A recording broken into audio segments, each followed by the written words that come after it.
And welcome into another episode of Tiger Territory, part of the Foul Territory Network, Detroit Tigers podcast. I'm Kieran Steckley. With me, as always, a man who claims that in-flight Wi-Fi is the greatest invention in the history of mankind. He is Cody Stavenhagen. How you doing? Hey, well, the in-flight Wi-Fi was certainly needed today. We are in the emergency pod club, baby. We are doing this. I've been in this Airbnb in Lakeland, Florida for maybe about 20 minutes. We are finally getting to you guys with the reaction. Obviously, the Tigers signed Justin Verlander today. But as we learned throughout the course of the day, there is a little bit more going on. Reese Olson is out for the season. So I think right away I'm kind of posing the question like, well, this is fun, right? This is awesome. I am not trying to throw cold water on that, but did the Tigers actually get better today? You get a 42 going on 43-year-old Justin Verlander, but you lose a really talented young starter in Reese Olson. I think the Tigers got a lot more fun today, but did they get better today? Yeah, I'll answer that. No, because look, this is a weird thing to say, and I'm wearing my old pull out the 2013 postseason T-shirt from lower in the drawer here. I'm excited, so I don't want anything to be counter to that. However, to say that they unequivocally got better today, in my opinion, is a little bit dismissive. I won't say disrespectful, but a little bit dismissive of what Reese Olson brings to the table. I will remind everybody that Reese Olson last year, in looking at the numbers, 13 starts, obviously injury shortened. He had a 3.15 ERA. He was a 1.7 WAR pitcher. Like, this is a guy that, as long as he's healthy, like going into a season, which we thought up until a couple weeks ago that was the case, as long as he's healthy going into a season, I'm gonna like pick him to be like a dark horse all-star. Like, that's how much I respect the game of Yeah. Reese Olson. So for him to be out for the year, I think he's too talented that you can never, almost never, at this time, get better when he's not going to be in your rotation. Okay, so that would be my opinion on the matter. Now, the thing that you said, more fun, is definitely more Hollywood. It's definitely something that Tigers fans everywhere have been calling for. I'll say speak for myself, I never really thought it would happen. And now we're just in this nostalgic hunky dory time period, which we can give it 24 hours before any cold water is poured on there, Cody. But it is, at least I will say, with the Verlander piece, it's not a retirement tour in and of itself. Like, this is somebody that I believe, and I do myself believe the Tigers think can actually be an impactful player this year. So this wasn't just, all right, bring on Verlander, and we all remember the Miggy tour, and it was cool, but like, we all kind of understood the bigger picture there. It wasn't very exciting. Has the potential, the very rare threading of the needle, to have a hometown legend, like in terms of his first team, a hometown legend come back, and the team is actually competitive and competing for championships, with him back in tow. And by the way he ended the season last year, he would definitely be a contributor. It wouldn't be a charity case. Yeah, to just put the Olsen news out of sight, out of mind for a little bit. Like the fact Verlander is back is awesome, right? This is what fans have been clamoring for a long time. And this offseason was actually the first time I was on board with it, because if the Tigers were going to add another starter and if they were poking around Chris Bassett, Lucas Giolito, why not just get the guy who's a franchise legend and who happened to have a really good second half last year, a sub 3 ERA in his final 13 starts? It seemed like last year, when healthy, Justin Verlander was really good. I think he still has as much as, if not more, upside than those other guys. I say the Reese Olson thing because, like, not to discredit Verlander, but like you, because I think Reese Olson is very good and also has maybe more upside to be unlocked. But you're going to be rounding out your team with a future Hall of Famer. Maybe the Tigers finally listen to me and my pleas to like bring a little edge and a little aura into the clubhouse, because they just did it in a big way. That room's going to be different with Justin Verlander in there. But whatever bad might come of it, I think some good is going to come out of it too. The days of the Tigers just being young and you don't want to mess with the chemistry, like I said, that's over. You're here to win. I think the fact that the Tigers went out and did this signals that they are here and focused and intent on winning, because they easily just could have rolled out. Kieran, I think you were going to bring this up. Cater Montero, Sawyer Gibson Long, Ty Madden. We'll see who emerges in AAA this year. Andrew Sears. Instead of going that route, they said, no, let's go get Justin Verlander. And to announce that on the eve of spring training, right, that's pretty fun. It's pretty poetic. There's going to be a lot of emotion and nostalgia when Verlander is showing up at camp this week. People are going to buy jerseys all over again. People are going to buy tickets to games. And that part of it is truly great. So yeah, and we'll get to the other options that were on the table here in a second, but to just kind of tie up some just informational pieces here. So Reese Olson, it's a right shoulder labrum repair, and he had the surgery on February 2nd. All right, and obviously that puts him on 60-day IL, blah blah blah, all the procedural things. Jackson Jobe also there on the 60-day IL, which, I mean, you talk about two guys at this time last year. I mean, this is why baseball, it can, as much as you like multi-year plans and projecting things out, baseball has other plans for you, because at this time last year, you were looking at Olsen and Jobe as sort of like young anchors of an up and coming staff, and now we'll see about Joe. But like for the most part this season, you're not going to get anything out of there. And then Verlander, it's a 1-year deal. I don't remember if we said this. 1-year deal, $13 million, and 11 of which is deferred. And that starts in the year 2030. So, and we'll talk about Framber's contract here in a second. But another example of the Tigers kind of going back about things a little bit differently. And look, we had AJ Hinch on our show, Cody. I was going to say a couple weeks ago. It was just last week. It feels like a couple weeks ago, actually. But we had him on our show. And then since then, the Tigers have just made a series of moves that have been geared toward winning now. Because I remember that day, there were like stories online. It's like, are the Tigers actually trying to win the Central? Well, it's hard to say they're not right now. You could put a pin in that. So the way I would classify it, Verlander's the headliner, but I still believe that Reese Olson, that piece of it, is a quote bigger deal. So we're gonna talk about Framber's contract details, some interesting stuff in there. But first, gotta pay some bills. A word from our sponsors. Hey, sometimes we do a little game on Foul Territory called Role Play. It's not what you think. We're just picking up our phones and we're talking as if we're somebody in baseball. But if you'd like that phone to be a little bit cheaper for making phone calls, who should you call, Kratz? Mint Mobile, because you get all the same speed with a tiny little price. Same coverage, tiny price.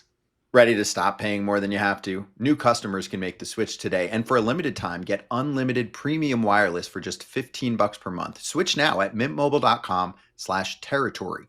That's mintmobile.com/territory. Upfront payment of $45 for 3 months, $90 for 6 months, or $180 for 12 months. Plan required, $15 a month equivalent. Taxes and fees extra. Initial plan term only. Over 50 gigabytes may slow when network is busy. Capable device required. Availability, speed, and coverage varies. See mintmobile.com. Save money. Get after it, FT fam. All right, coming back here, I will say this, tie a bow on the Verlander thing for a second. Last episode I mentioned, text to Cody. Well, I'm gonna add one real quick on this episode. Text to Cody will include, so how is Verlander like the old guard and the new, the new like star, Scooble Verlander? How is that dynamic, and how is he fitting in with everybody else? And even if you go back to like Casey Mize, who at one time, he was obviously drafted to be something like a Justin Verlander for the Tigers, #1 overall. So just how is that all fitting together? The Jake Rogers thing. I'm sure Jake's gonna have funny things to say about that whenever he's available. So that'll also be a text to Cody. A text I don't have to send to Cody is, what are the details of the Framber contract? Because we were literally just talking about it. It's like, all right, they said there were deferrals. Like, what does that mean?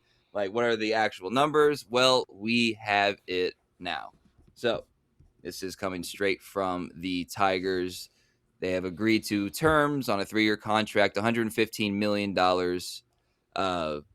guaranteed. Valdez will earn base salaries of $17.50. Sorry, I'm trying to read. $17.50 during the 2026 season, $37.50. This is obviously in the millions during the 2027 season, and $35 million during the 2028 season. He has the right to opt out following the 2027 season. And if you guys are Let on me our simplify YouTube, this you for you following, guys. He's going to make yeah, 115 million. 20 million of that is a signing bonus for the first year that is deferred until 2030. Now, obviously, he can opt out after the second year, but if he stays for the third year, there's then a mutual option for 2029 at 40 million. There are also a bunch of incentives throughout the contract, like there are most contracts. He wins the Cy Young, he'll get a bonus, 2 million. He wins World Series MVP, 2 million. Fun stuff like that. So those are the details of Framber Valdez. 20 million of that 115 million contract is deferred. yeah. How about that? How about that, Cody? A couple contract deferrals that the Tigers have Yeah, opted as in for. others have said, the Tigers have joined the club of ruining baseball. I'm also gonna have to brush up on my labor knowledge and my CBT knowledge. I think the Tigers are just knocking on the door of the first collective bargaining tax threshold with the Verlander signing. I think they're gonna come in right under. Some of the payroll projections out there are different, so I'm gonna have to do some of my own math and see. We know the Tigers have signed a bundle of pitchers on minor league deals and other players on minor league deals. We'll get to that in just a second with 1.5, 2 million plus guaranteed. So it no longer seems unfathomable that the Tigers could exceed the luxury tax threshold. We're not even to the trade deadline. What if they acquire a player there, or could that prohibit them from acquiring a player? This is a brave new world, certainly for Scott Harris, but probably even more so for Chris Ilitch. The Framber contract, look, that's not going to happen without your owner being willing to put his stamp on it, and then getting Verlander in the door. Are those things related? Was that strictly a reaction to losing Reese Olson? Maybe we'll get some of the answers to that. Maybe we'll never fully know how all those things went down, but man, things certainly feel a lot different than they did about a week ago when neither Framber Valdez nor Justin Verlander were Detroit Tigers. Yeah, so this is the starting five right now for the Tigers: Tarek Skubal, Framber Valdez, Jack Flaherty, Casey Mize, Justin Verlander. And different is kind of the underlining kind of word of the last week or so for the Tigers. And I did want to come back to this. Scott Harris has made it a point to emphasize development and to not block opportunities for young players. There is a very real world, Cody, and not an unreasonable one, I would say, that the Tigers, with the Reese Olson news, decided, all right, it's Troy Melton time. We got Drew Anderson that we just brought back into the organization. Cater Montero, is obviously somebody that at times the last time we saw him, he was pitching very well in a pivotal situation, right? So this is somebody that they obviously believe in and have believed in over the course of several years to be a part of the rotation, or at least be on the pitching staff at the major league level. And then Sawyer Gipson-Long, another one that I do believe they don't want to give up on. Why not just roll with, all right, here you go, roll the ball out to the mound and say, who wants it? With this Reese news. Why not do that? Because I feel like most years they would have done that. Yeah. It's look for evidence of that. I got the notification that the Tigers had announced this move in the back of an Uber on the way to the airport, on the way to spring training, and I triple checked it, hit the tweet, this is the official Tigers account, right? At that point, I don't think anyone else had reported it. It had not been rumored in any tangible way. It's a reminder of two things. The Tigers move in silence. They almost never sign the people that sometimes us and a lot more times others say they are, quote, interested in. And sometimes when they do sign people, no one sees it coming. That mostly happened with Framber Valdez and Justin Verlander. They also sign people when I'm traveling, just like clockwork. Kenley Jansen, I was at an airport. Gleyber Torres, I was traveling last year. So if I'm at an airport, the odds of the Tigers' deals are going up. Well, I'll tell you, the notion that the Tigers move in silence is very true. And and a little bit, not because I feel like this is actually significant enough that we don't want to not mention it. But Jeff Passan threw that little last sentence in there in his announcement tweet. Verlander going back to the team that whose cap he will wear in Cooperstown, which is something that Verlander has kind of, I think, correctly from his perspective, like avoided talking about. And then something that I was unsure whether that would be the case, but Bassett put it out there, I would assume, for a reason. So that kind of it contributed, I think, to the good feels in Tiger Land today, How Cody. So many minutes and how much ink will be devoted to what hat will Justin Verlander wear in Cooperstown? It sure seems more likely to be a Tigers hat now that he is back. We'll see how this goes. And then to your point later, like, is this a farewell tour? Like, I think he said before he wants to pitch until he's 45. So maybe it's one more season here and then one more season in Houston, or maybe he stay. There's still plenty to be decided in that front. I think. well, maybe at the end of his career he'll sign like dual 1-day contracts so he can retire as a Houston Tiger or something like that. All right. Anything else on the pitching stuff, Cody? Before we move on to the other mean, move of the there's a day. lot, right? The one criticism I'm gonna have here: Reese Olson had surgery on February 2nd. The Tigers didn't say nothing about that to anybody. There was kind of that brief inkling out there that he might not be ready for opening day, and that's about all that anybody knew. And I had talked to people in the Tigers organization over the past week, and they conveniently did not mention any word of any of that.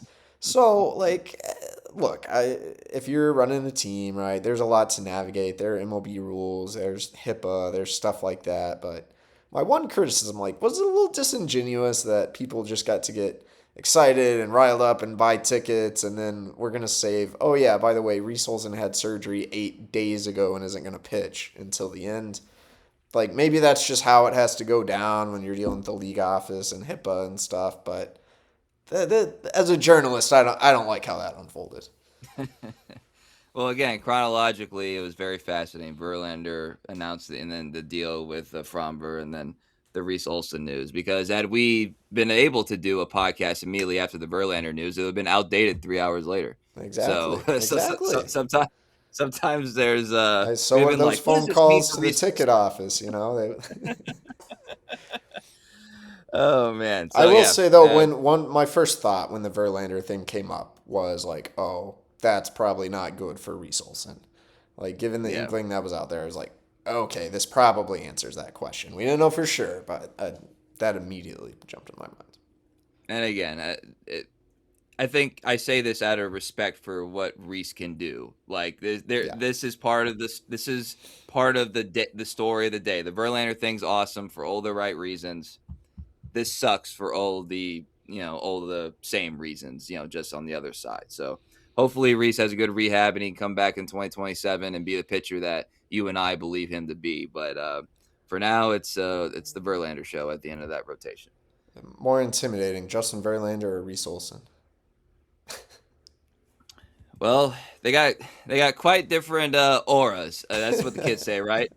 They got quite different auras. So I'll have to we'll have to monitor that throughout the year.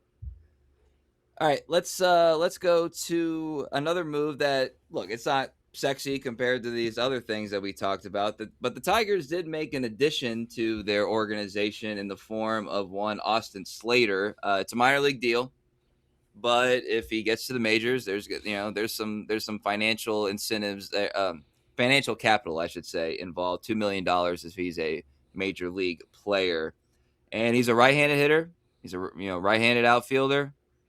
There's metrics there that I feel like the Tigers are gonna like, and I would say if there's a level between expected solid contributor and insurance, I think I would put him in between that. I don't know what that term is, but that's kind of, I think his skill sets are just enough there that maybe a couple people might have like, ooh, Slater's behind me there. I probably should get my in gear.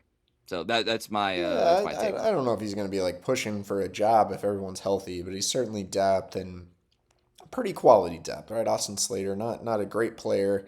Actually, when this news broke, I was like, oh, wow, is this going to be a major league deal? I quickly found out it was going to be a minor league deal and then looked and was like, oh, he's not as good as I thought he was. I think he'd been negative WAR maybe each of the past 2 years. But he does feel like a Tiger in a lot of ways. I think 2 years ago, actually, I pegged him as someone who might make sense for the Tigers. Versatile outfielder, like moves well and happens to hit lefties. So, again, I think there are a lot of candidates if there are injuries in the outfield or if Jahmai Jones can't replicate what he did a year ago. We never got around to talking about Corey Julks, also signed on a minor league deal, very similar player, right? Very good against left-handed pitching, some similarities to Jahmai Jones. So, yeah, these are guys right now that don't feel flashy, that aren't getting people to call the season ticket office, but I wouldn't be shocked if we see at least one of those dudes at some point throughout the season. Just look at what happened last year. You signed Manuel Margot, and Ryan Kreidler was your opening day center fielder because injuries hit you so hard. So you never know. You're getting some guys who can hit lefties and have some MLB experience. There are worse things than that.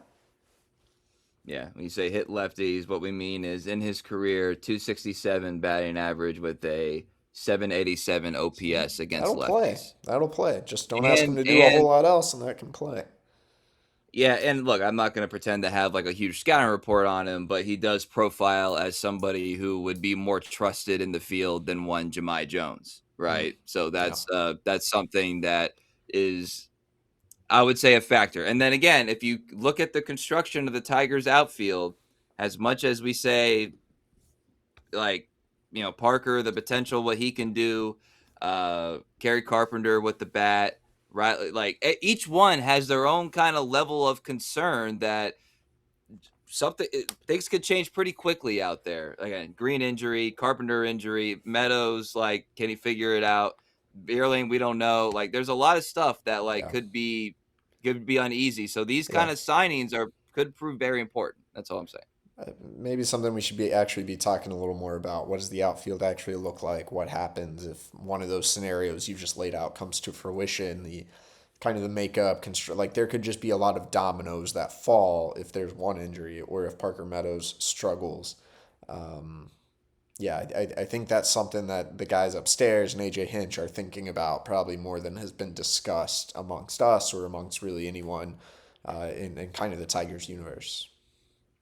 Yeah, it's a great video game outfield, but humans aren't video game players, man. Like, there's some stuff that could happen, that negatively affect your season and potentially tank if it's the wrong thing. So, all right, Cody, anything else before we jet out of here on this Tuesday night? I'm tired of breaking news for the day, and we got a busy couple days ahead in Lakeland. Spring training is here. We made it to the finish line. We even got some fun stuff to talk about right as we neared the finish line. So happy baseball season to everybody. Thanks for those who followed along all winter, and thanks for those who maybe just now had their interest piqued and coming aboard. We will be with you guys all year long. So thanks again for listening. Quite literally, we are just getting started. So you can go to TigerTerritoryShop.com, get your merch, YouTube, Instagram, Apple, Spotify. You can find us there. Please like, subscribe to our content. It helps us grow the show. We appreciate everybody. At Cody Stavenhagen, I'm at Kieran_Steckley, pod page at Tiger Territory_. So for a very, very, very tired but still gearing up Cody Stavenhagen, I am Kieran Steckley. Everybody have a great day.